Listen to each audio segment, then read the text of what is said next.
Bonjour à nous tous, une salue au nom de Jésus. Nous allons continuer avec notre série. Rappelons-nous, nous parlions sur les fondements de la foi chrétienne ou encore les choses que nous devons savoir maintenant que nous sommes nés de nouveau. Il est capital pour nous de les connaître. Il y a certaines vérités avec lesquelles nous devons, certaines vérités que nous devons découvrir le plus tôt possible. Ne pas les découvrir, c'est accepter d'une certaine façon, euh, comment je veux dire ça? Les manigances et la manipulation de l'ennemi. Rappelons-nous, notre ennemi est un personnage juste rusé. Il emploie uniquement la ruse. Lorsqu'il est venu voir Ève, il a dit, Dieu a-t-il réellement dit que vous ne mangerez pas de ce fruit? Il utilise la ruse, bien-aimé. Lorsque nous ne sommes pas assis dans la compréhension, dans la connaissance, nous allons nous faire avoir par ces ruses. Amen. Donc aujourd'hui, je vais aborder ce point que j'intitule Que faire lorsque les mauvaises pensées nous traversent? Amen. Je reprends. Que faire lorsque les mauvaises pensées nous traversent? Qui que tu sois, quel que soit ton rang, quelle que soit ta grâce, ton onction et tout ce que tu veux, chacun est soumis à des mauvaises pensées. Amen. Bien, mais ça n'a rien à voir avec ta maturité spirituelle.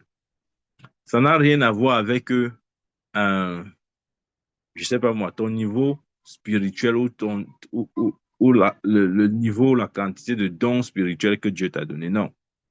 Amen.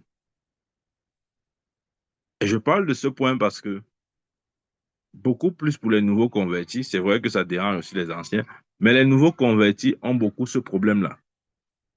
Et par manque d'enseignement, Satan les fait croire le contraire. Satan leur fait croire le contraire en leur faisant croire que non, c'est que, en fait, ils ne sont pas chrétiens, etc. Ou bien Dieu n'est pas avec eux ou Dieu les a abandonnés, des trucs de ce genre. Alors, j'aimerais éclaircir cette question pour nous. Que faire lorsque les mauvaises pensées nous traversent? Déjà, il faut savoir que être né de nouveau ne nous empêche pas d'être tentés. Amen. Bien-aimé, ne pense pas que la nouvelle naissance, c'est-à-dire que Dieu t'exclut ou Dieu t'exempte de toute tentation. Ce n'est pas possible, ce n'est pas vrai. Parce que même Jésus-Christ, fils de Dieu, il a été tenté. Amen. Disons dans notre Bible, Jésus a été tenté dans le désert.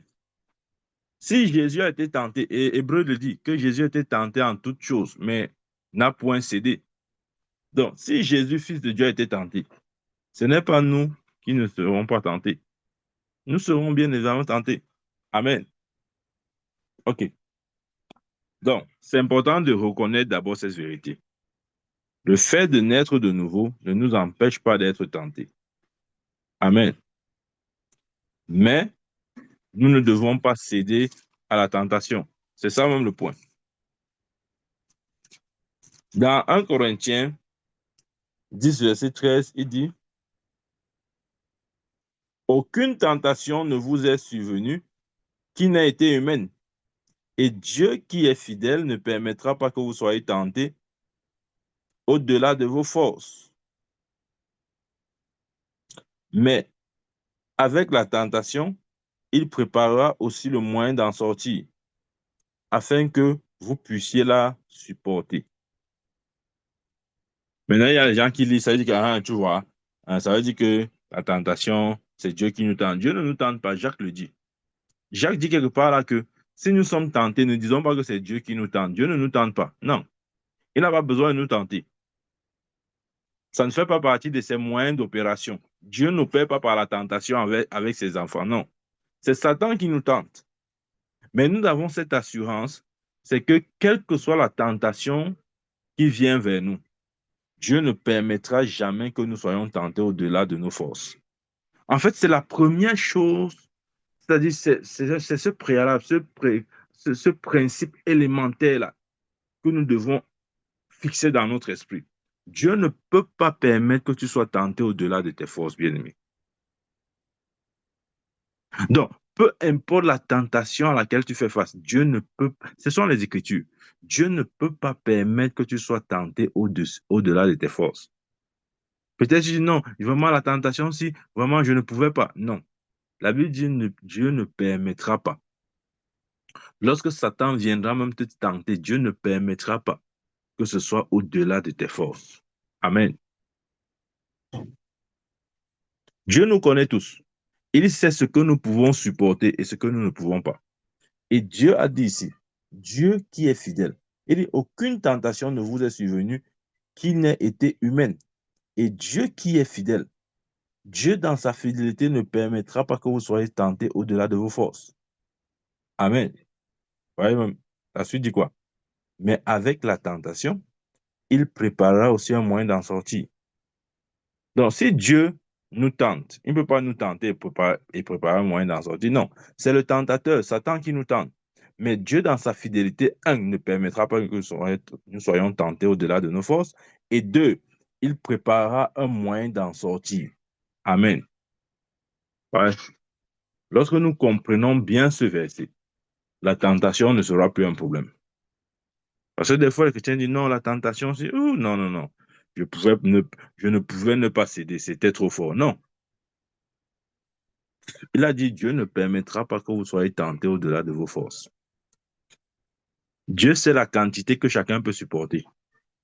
Et si ça atteint un niveau où tu ne peux plus supporter, Dieu, dans sa fidélité, ne permettra pas que tu seras tenté au-delà. Amen. Regardez par exemple la vie de Job. Job a été tenté par Satan. Mais ce verset s'est appliqué. Dieu n'a pas permis que Job soit tenté au-delà de ses forces. Voilà pourquoi, même au milieu de cette tentation, Job n'a pas régné Dieu. Parce que Dieu, quelque part, avait mesuré l'intensité de la tentation. Il s'est rassuré que cette tentation ne soit pas au-dessus de ce que Job pouvait supporter. Amen. OK. Si on a compris ce principe, nous pouvons évoluer. Donc, lorsque les mauvaises pensées viennent à notre esprit, il y a des vérités élémentaires que nous devons reconnaître. Et je vais nous présenter 4 de ces vérités. C'est vrai qu'on peut avoir plus de 4, mais je crois qu'avec les 4-ci, les 4 clés-ci, ça sera suffisant pour chacun de nous de véritablement savoir nous comporter face à toute forme de tentation. La première chose, lorsque les mauvaises pensées viennent à notre esprit ou dans notre esprit, nous devons nous rappeler, un, que nous sommes une nouvelle créature. Voilà. Voilà la première chose. Nous devons nous rappeler que nous sommes une nouvelle créature. Maintenant, les gens vont me dire, mais en quoi est-ce que me rappeler que je suis une nouvelle créature euh, pourra, comment dire, pourra influencer la tentation? C'est là, bien, mais ça fait toute la différence. Ah oui, parce que si tu oublies que tu es une nouvelle créature, déjà, il faut savoir ce que ça veut dire. Mais supposons que tu sais ce que ça veut dire. Si tu oublies que tu es une nouvelle créature, tu vas justement être dans la peau du pécheur. Vous voyez? Et dans la peau du pécheur, tu n'as pas de force devant le péché. Le pécheur n'a pas de force devant le péché. Au contraire, il est esclave du péché. Donc, pour toi de te rappeler que tu es enfant de Dieu, c'est pour retrouver la source, l'énergie vitale, la puissance de Dieu en toi, pour te connecter à cette puissance qui t'a libéré. Amen. Donc, voilà pourquoi la première clé pour surmonter les mauvaises pensées, c'est de se rappeler que nous sommes une nouvelle créature. Je mets quiconque ici à défi. Quand les tentations viennent dans ta pensée, je suis sûr et certain, si tu as cédé, je parie que tu ne t'es jamais rappelé à ce moment-là que tu es une nouvelle créature. Je te dis la vérité. Regarde maintenant, pendant que je parle, essaie de checker. regarde, essaye de repasser dans ta mémoire toutes les tentations auxquelles tu as succombé. Tu vas voir que à ce moment-là, tu penses à tout, sauf que tu es une nouvelle créature. Cette vérité-là ne vient même pas dans ta pensée. Amen. Donc, pourquoi? Parce que Satan sait que à ce moment, si tu penses à cette vérité-là, il y aura une énergie intérieure en toi qui va jaillir. Mais il voudrait que lorsqu'il y a la tentation, tu te rappelles simplement que, ah, je veux faire comment? Je suis un homme, non? N'est-ce pas? Je suis un pécheur. En tout cas, je suis fait de chair. Même Jésus a dit que l'esprit est disposé, mais la chair est faible. Vous voyez ce qu'il veut dire? Voilà. Donc ça, c'est la première clé, bien-aimée. Lorsqu'une mauvaise pensée te traverse l'esprit, tu dois te rappeler que tu es une nouvelle créature. Parce que ta nature est censée t'orienter. Quand je parle de nouvelle créature, je fais référence à la nature divine en toi. Tu dois te rappeler que tu as la nature de Dieu. Et ça fait toute la différence. Regardez. Pourquoi est-ce que, par exemple, nous, en tant qu'adultes, quelle que soit la situation, le problème dans lequel nous sommes, nous ne pleurons pas comme les enfants? Ça veut dire quoi? Les enfants, un enfant, lorsqu'il est dans un problème, en fait, il s'en fout de son état physique. Il peut pleurer en se déshabillant, il peut pleurer même en marchant nu en route, des choses comme ça là. S'il est vraiment fâché, vous voyez ce que je veux dire. Mais nous ne pouvons pas le faire. Pourquoi? Parce qu'il y a en nous quelque chose qui nous rappelle que nous ne sommes pas des enfants. Donc, quelle que soit la douleur que nous avons, il y a des choses que nous ne pouvons pas faire. Ouais? Parce que même dans la douleur, nous nous rappelons que nous sommes des adultes, nous ne sommes pas des enfants. Et c'est le même principe qui opère lorsque tu te rappelles que tu es une nouvelle créature, pendant que le tentateur vient avec sa tentation. Amen. Il vient d'abord, regardez, lorsque Satan a tenté Jésus, ok, il a dit, si tu es fils de Dieu, transforme cette pierre en pain. Il s'attaqua à quoi? À sa nature. Bien aimé, la tentation vise premièrement ta nature. Quand Satan veut te tenter, il va attaquer ta nature. Peut-être tu n'as jamais réalisé ça. Ouais. Il dit à Jésus, si tu es fils de Dieu, transforme cette pierre en pain. Ouais. Il dit, si tu es fils de Dieu, il attaque quoi là? La nature de Jésus. Il attaque sa nature d'abord.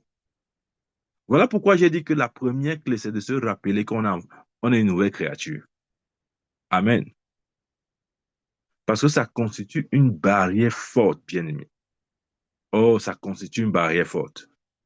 Toute notre foi trouve sa puissance et son essence dans notre nature, en tant que créature nouvelle. Amen.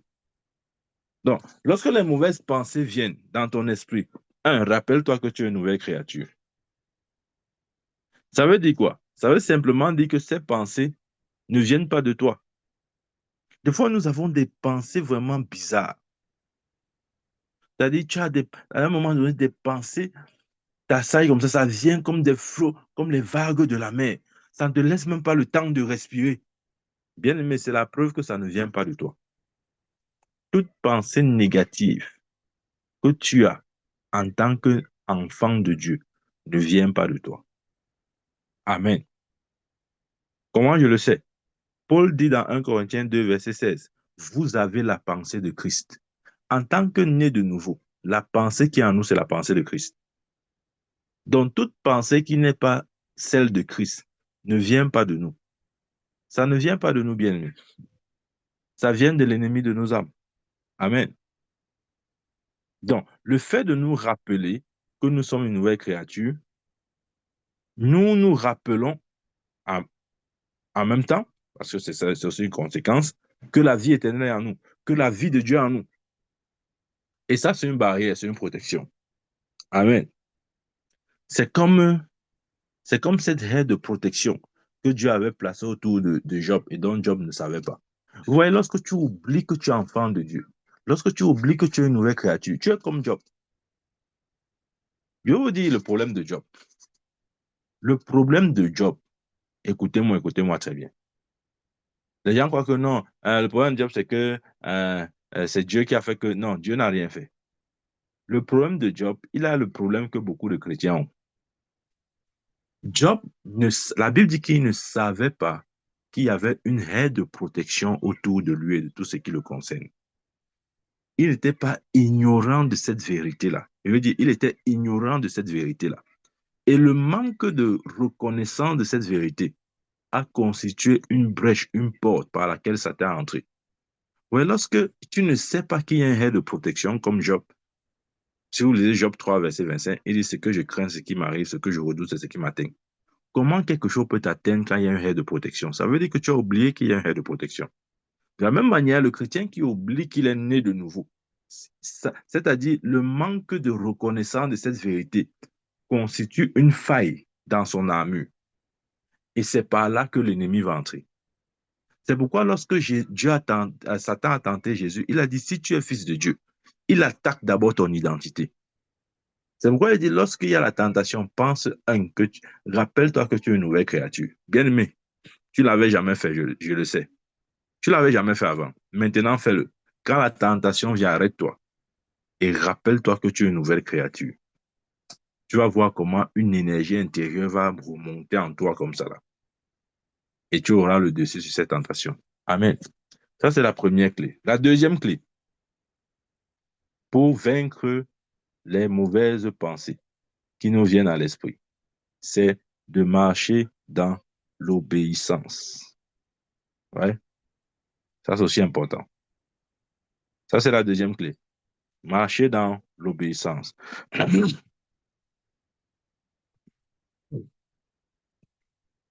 Comme j'ai dit, lorsque nous nous rappelons que nous sommes enfants de Dieu, bien-aimés, quelle que soit la nature de la tentation, nous retrouverons en nous cette audace, ce courage, cette force d'être toujours victorieux au milieu de la tempête, au milieu des tentations. Amen. Mais il est aussi important pour nous de marcher dans l'obéissance. Mais avant ça, j'aimerais nous dire ceci. Quelqu'un a dit quelque part, tu ne peux pas empêcher un oiseau de voler au-dessus de ta tête, mais tu peux l'empêcher de faire le nid sur ta tête. Ouais, c'est comme ça les pensées. Les pensées sont comme les oiseaux. Ça traverse la tête de tout le monde. Je vais te dire la vérité. Je dis que même si tu dors avec le Saint-Esprit, même si vous dormez sur le même lit, les pensées vont te traverser, les mauvaises pensées vont te traverser la tête. C'est exactement comme l'oiseau bien-aimé.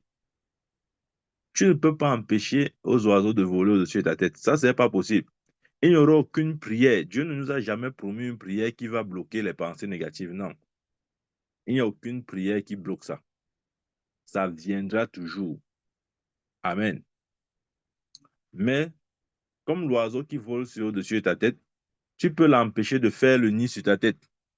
En d'autres termes, tu peux empêcher que cette pensée-là t'accable, te domine, te dirige. Amen. Amen. Ça, c'est le point. Nous pouvons empêcher ces pensées de nous dominer. Et nous ne pouvons pas les empêcher de venir dans notre esprit. Ce n'est pas possible. Parce que ces pensées négatives représentent une force extérieure. Tout ce que nous pouvons faire, c'est de les empêcher de s'installer en nous. Oui. Maintenant, comment les combattre? Si nous ne pouvons pas les empêcher de, euh, de venir dans notre esprit, comment donc les combattre lorsqu'elles nous traversent l'esprit? Ouais, ça, c'est important. Il faut voir comment combattre ces choses bien aimées. C'est ça que nous allons voir maintenant. Comment faire pour combattre ces pensées qui nous traversent? La Bible dit, ouvrons notre Bible, dans Philippiens. Pourquoi je veux lire ça dans une autre version pour avoir un rendu un peu différent. Dans Philippiens 4, verset 8. Bien-aimé, ouvre ta Bible, n'attends pas la lecture.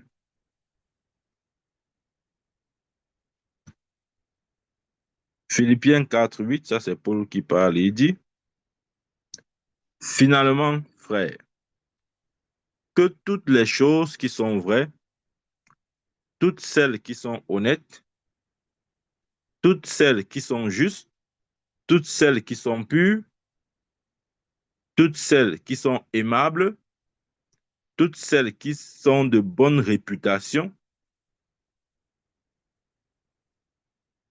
et s'il y a quelques vertus, et s'il y a quelques louanges, pensez à ces choses. Amen.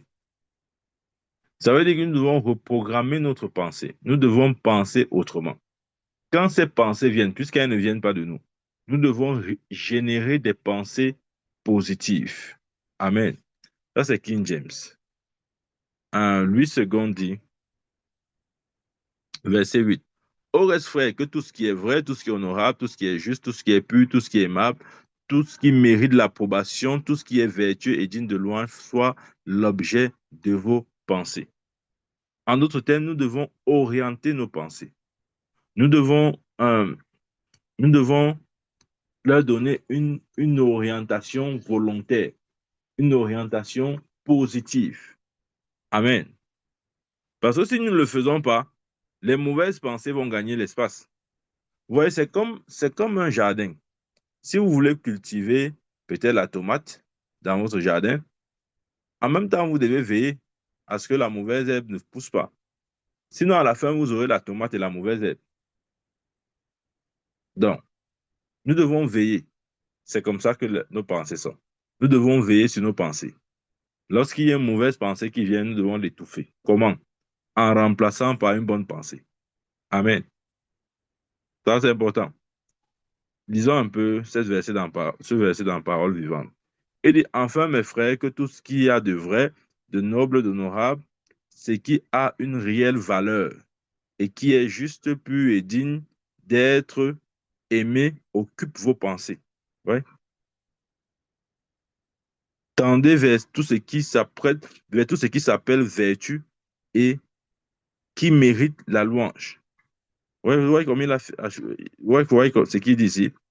Et enfin, mes frères, que tout ce qui a de vrai, de noble, d'honorable, ce qui a une réelle valeur et qui est juste, pur et digne d'être aimé, occupe vos pensées. Donc, nous devons occuper nos pensées par ces choses. Amen. Ça, c'est important. Ça, c'est important. Amen. Nous devons aussi nous rappeler que la Bible dit que le pouvoir du péché a été brisé. Donc, regardez, je vais vous dire ce que ça veut dire. Quand la Bible dit que le pouvoir du péché a été brisé, ça veut dire que pour nous chrétiens, le péché n'a plus de pouvoir. Que je dis ça ainsi. Ça veut dire que pour nous, celui qui pêche maintenant, il pêche par choix. Il ne pêche pas par obligation. Donc ça, c'est un truc que tu dois aussi savoir connaître. Si je pêche aujourd'hui, c'est par choix, ce n'est pas par obligation. Parce que la force contraignante, la force ou la puissance enfin, cette force qui donnait, ou cette puissance qui donnait du poids au péché sur l'homme, cette puissance a été brisée. Maintenant, le péché, pour le chrétien, c'est juste un choix. Ce n'est pas une obligation. Amen. Donc, ne crois pas que vraiment le péché t'a dépassé ou bien non, non, non. Je vais vous dire à quoi ressemble le péché. Le péché pour le chrétien, c'est un peu comme l'habit que nous portons actuellement. Tu vois, l'habit que tu as actuellement, tu l'as par choix. C'est parce que tu as décidé de l'avoir, de le mettre sur toi, c'est tout. Ça veut dire que quand tu ne voudras plus de cet habit, tu vas simplement l'enlever et le mettre de côté. C'est exactement comme ça que le péché est bien aimé. Ne laissons pas Satan nous faire croire que non, le péché, c'est quelque chose que vraiment, vraiment, tu dois seulement pécher. Tu n'as pas le choix, tu dois seulement pécher. Non, tu ne dois pas pécher. Amen. C'est pourquoi j'ai dit le péché pour un chrétien, c'est un choix. Ce n'est pas une obligation. Rappelons-nous toujours l'exemple de l'habit. Ouais, j'ai porté un pull et un jean. Ce n'est pas parce que j'étais obligé, non, c'est un choix. La preuve, pour dormir, je vais l'enlever. Donc, ça n'a aucune force, aucune puissance contraignante sur moi. Non, ça ne me contraint pas. J'enlève quand je veux et je porte quand je veux. Pour dire quoi? Pour dire que le péché pour le chrétien, c'est la même chose, bien-aimé. Refuse de croire que tu pêches parce que tu n'as pas le choix. Non. Tu pêches par choix. Et si c'est par choix, ça veut dire que tu peux arrêter de pécher à tout moment. Je peux arrêter de porter le jean que j'ai sur moi. Je peux arrêter. Je peux décider qu'à partir d'aujourd'hui, je ne porte plus ce jean et je ne vais plus le porter. Voyons le péché de cette manière. Je sais qu'on l'a tellement grossi. On a tellement grossi le péché que euh, on voit ça comme vraiment quelque chose qui va seulement nous renverser. Non. Amen. La puissance du péché a été brisée. Donc, nous devons connaître ces vérités. Sinon, les mauvaises pensées qui viendront dans notre esprit nous feront croire que non, nous ne sommes pas nés de nouveau. Il y a les chrétiens comme ça, ils sont nés de nouveau. Mais parce qu'ils sont tellement accablés par les mauvaises pensées, à un moment donné, Satan vient leur dire que si tu étais né de nouveau, tu fais quoi avec les telles pensées dans ton cœur, sans savoir que ces pensées ne viennent pas de lui, mais de Satan. Comment je sais? 1 Corinthiens 2, verset 16. Vous avez la pensée de Christ. Pour ce qui nous concerne, Dieu dit que nous avons la pensée de Christ. Donc, toute pensée qui n'est pas celle de Christ ne vient pas de nous. Parce que nous avons la pensée de Christ. Tu dois voir les choses comme ça, bien-aimé. Ne laisse pas Satan te faire croire que non, ce sont tes pensées. Non, ce ne sont pas tes pensées. Ce sont ses pensées à lui. En ce qui te concerne, tu as les pensées de Christ. Amen. Ouais. C'est pour ça qu'il est important d'obéir à Philippiens 4, verset 8. Ça, c'est la clé. Bien aimé, Philippiens 4, verset 8. N'oublions jamais ce verset. Mais frère, que tout ce qu'il y a de vrai, de noble, d'honorable, ce qui a une réelle valeur, ce qui est juste, pur, digne d'être aimé, occupe vos pensées. Tu dois obéir à cette écriture, bien aimé. La deuxième clé, c'est la clé de l'obéissance. Tu dois obéir Philippiens 4, verset 8. Amen. La troisième clé, c'est la clé de, comment je vais dire ça? Nous devons être des pratiquants. Amen. Nous devons être des pratiquants. Lorsque je parle des pratiquants, c'est-à-dire des personnes qui agissent sur la parole. Nous devons agir sur la parole. Jacques dit qu'il ne faudrait pas simplement être des auditeurs, mais des pratiquants de la parole. Je vais vous dire quelque chose. C'est bien d'écouter la parole de Dieu. Ouais, nous écoutons maintenant cette parole-ci. C'est bien. Mais vous voyez, juste l'écouter comme ça là, n'est pas suffisant. Jusqu'à ce que tu pratiques, tu fasses ce que la parole dit, tu n'expérimenteras pas la liberté. La liberté est pour ceux qui pratiquent bien, oui. Ce n'est pas seulement pour ceux qui écoutent. Amen. Parce qu'au temps de Jésus, ils écoutaient Jésus parler, mais ils ne voulaient pas pratiquer. Les pharisiens écoutaient les enseignements de Jésus, mais ils ne voulaient pas les pratiquer. Donc ne te dis pas que non, comme j'écoute, ça veut dire que c'est terminé. Non, non, non, non, non. Si tu écoutes sans pratiquer, ça ne marchera pas. Amen. Donc, la deuxième clé, c'est d'être pratiquant ou agir sur la parole. Bien aimé, ça veut dire ce que là, regardez, agir sur la parole signifie quoi? Je vais donner un exemple. Lorsque Jésus est arrivé à Canaan, noces de Canaan, la fête, Marie a dit quoi? Marie a dit, faites tout ce qu'il vous dira. C'est ça être un pratiquant, c'est ça agir sur la parole, c'est faire ce que la parole dit. Et Jésus ce jour-là a dit quoi? Il a dit, remplissez les vases d'eau et apportez-les à l'ordonnateur du repas. La clé, c'est d'être un pratiquant. Ce n'est pas seulement de réfléchir. Oh non, est-ce que c'est faisable? Comment ça? Bon, oui, bon, même s'il faut faire un miracle, est-ce qu'on va faire, est-ce que l'eau sale peut devenir du vin? Parce que ce jour-là, cette eau que Jésus avait transformée en vin, c'était de l'eau sale. Je l'ai déjà dit, c'est l'eau issue du lavage des pieds et des mains. Parce qu'en Israël, avant d'entrer, on lavait les pieds et les mains dehors, avant d'entrer à la maison. Et Jésus a décidé d'utiliser cette eau sale-là. Et c'est de cette eau sale qu'est sorti le vin. Mais la clé, c'était quoi? Marie avait dit, faites tout ce qu'il vous dira. En d'autres termes, soyez des pratiquants. Amen. Donc la troisième clé, c'est agir sur la parole. Agir sur la parole veut dire, faites tout ce que la parole de Dieu dit. Amen. Et c'est la raison pour laquelle nous écoutons la parole tous les jours. C'est pour être toujours connecté, afin de savoir quel est le prochain pas, quel est le prochain acte d'obéissance, qu'est-ce que Dieu voudrait que je fasse, quelle est la prochaine chose à faire. Amen. Donc, bien aimé, quand tu te connais, que tu écoutes cette parole, n'essaye pas juste d'augmenter ta connaissance biblique. Ne dis pas que non, je veux me connecter aujourd'hui. Là, je vais augmenter, c'est ce que le prophète va dire, ça va augmenter mes connaissances. Il faut que j'augmente mes connaissances. Non, ce n'est pas juste une plateforme où tu viens augmenter tes connaissances. C'est une plateforme où tu es littéralement impacté par la parole. Et tu ne peux être impacté que si tu obéis. Que si tu obéis. Ce n'est pas seulement de dire que j'ai entendu, j'ai écouté. Non, j'étais connecté. Mais mon prophète, j'étais connecté. Non, non, ce n'est pas ça, bien aimé. Qu'est-ce que tu fais de ce que tu écoutes? Amen. Et la quatrième, la dernière clé, je l'ai dit un peu sur la deuxième clé, mais je vais un peu être plus détaillé ici, c'est de se rappeler que le péché n'a pas de pouvoir sur nous.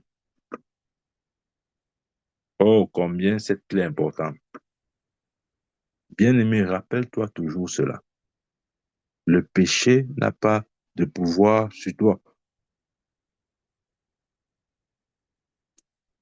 Parfois, les mauvaises pensées viennent. Ça vient comme ça nous accabler, nous envahir. Amen. Mais nous devons nous rappeler que ces pensées n'ont pas de pouvoir sur nous. Bien sûr, à moins que nous les autorisons. Ça, c'est autre chose. Nous pouvons autoriser à ces pensées d'avoir le pouvoir sur nous. Mais ces pensées par nature ou par défaut n'ont aucun pouvoir sur nous. Aucun pouvoir. Amen. Comment je le sais? Il dit dans Romains 6, verset 14.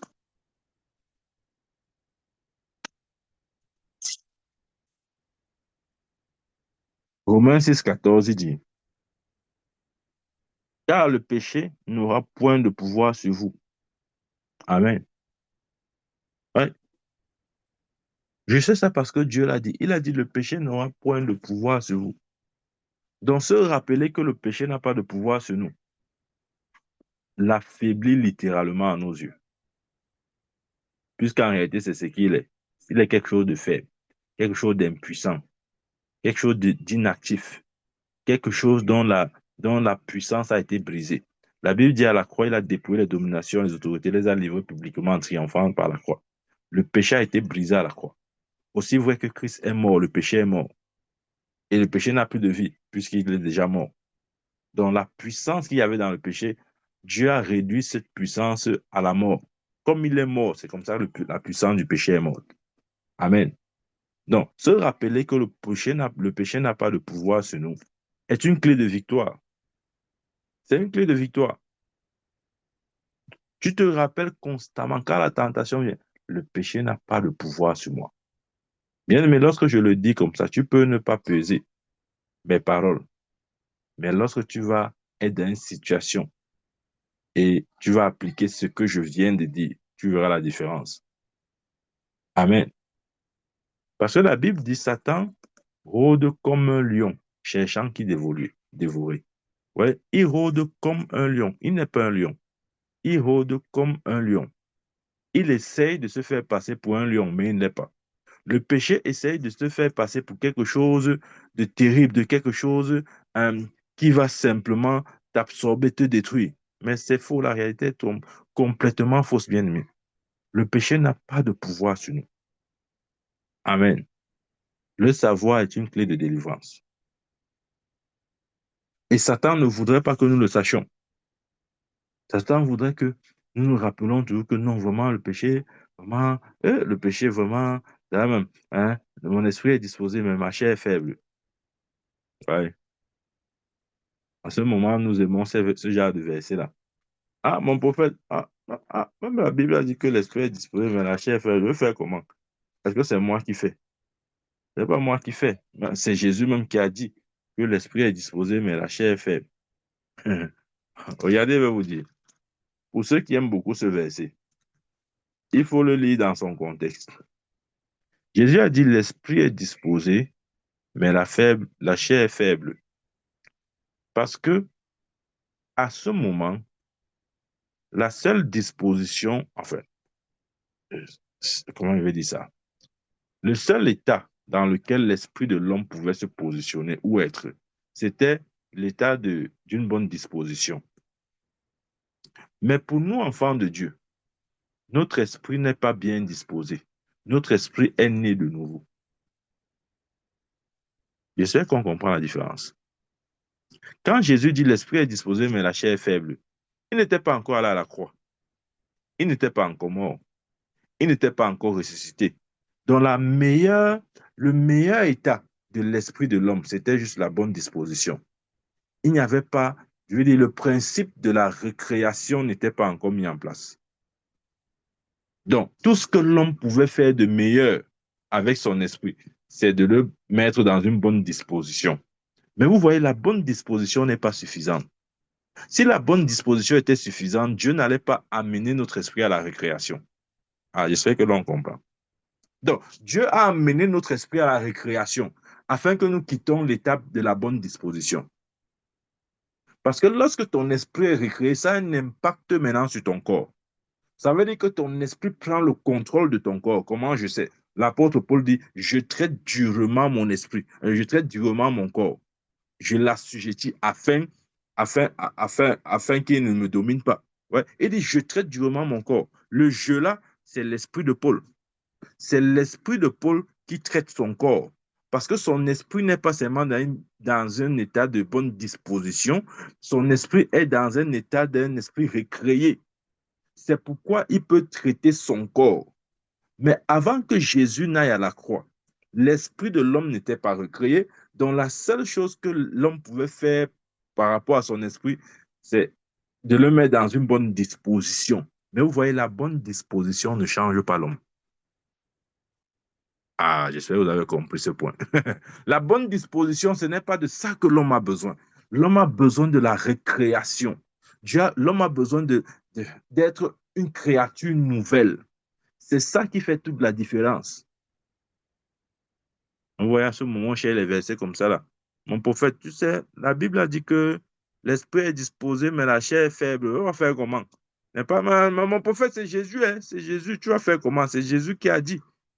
Ne cherchons pas les versets comme ça, pris hors contexte pour en faire un prétexte. Non. Amen. J'ai dit et je répète, à ce moment, la seule disposition ou le seul état ou la seule chose que l'homme pouvait faire de son esprit, c'est de le mettre dans les bonnes dispositions. Parce que la récréation de l'esprit n'était pas une réalité. Vous voyez? Mais le problème, c'est que même dans les bonnes dispositions, la chair est toujours faible. La chair faible veut dire que la chair ne peut pas être contrôlée. La chair a sa direction. Amen. Mais lorsque tu nais de nouveau, bien-aimé, tu n'es pas seulement dans une bonne... Ton esprit n'est pas dans un état de bonne disposition, non. Ton esprit est recréé. Voilà pourquoi, comme Paul, tu peux dire, je tiens à assujetti mon corps. Ton esprit peut avoir maintenant le contrôle sur ton corps. Ton corps ne fait plus ce qu'il veut. Ton corps fait ce que l'esprit veut. Amen.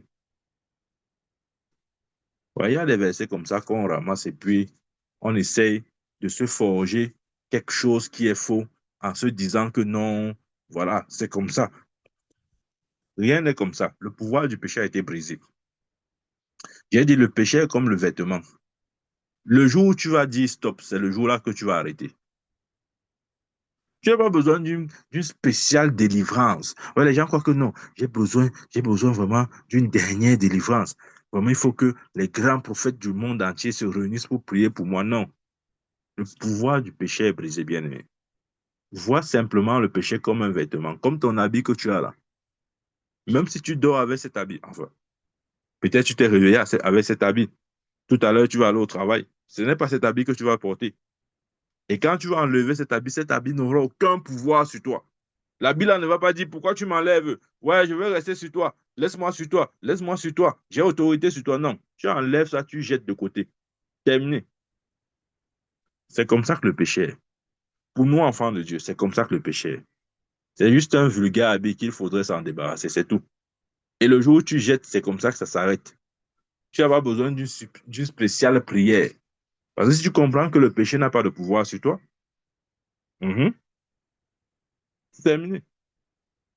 Voilà encore une autre vérité essentielle à comprendre. 1 Corinthiens 1, verset 12 à 13. Il dit là-bas, 1 Corinthiens 1, verset 12 à 13, rendez grâce au Père qui vous a rendu capable d'avoir part à l'héritage des saints dans la lumière, qui nous a délivrés de la puissance des ténèbres et nous a transportés dans le royaume du Fils de son amour. Waouh! Bien aimé, c'est notre réalité. Comment est-ce que tu te vois? Tu te vois comme étant sous la puissance des ténèbres ou tu te vois comme euh, étant dans le royaume du Fils de son amour? Tu te vois comme étant dans les ténèbres ou tu te vois comme étant dans la lumière? Tout dépend de la perception que tu as de toi. Tel un homme pense, tel il est. Aie des bonnes pensées. Philippiens 4, verset 8, il a dit. Ayons les bonnes pensées. Amen. Ayons les bonnes pensées. Que Dieu nous bénisse. Au nom de Jésus-Christ. Amen. Amen. Amen.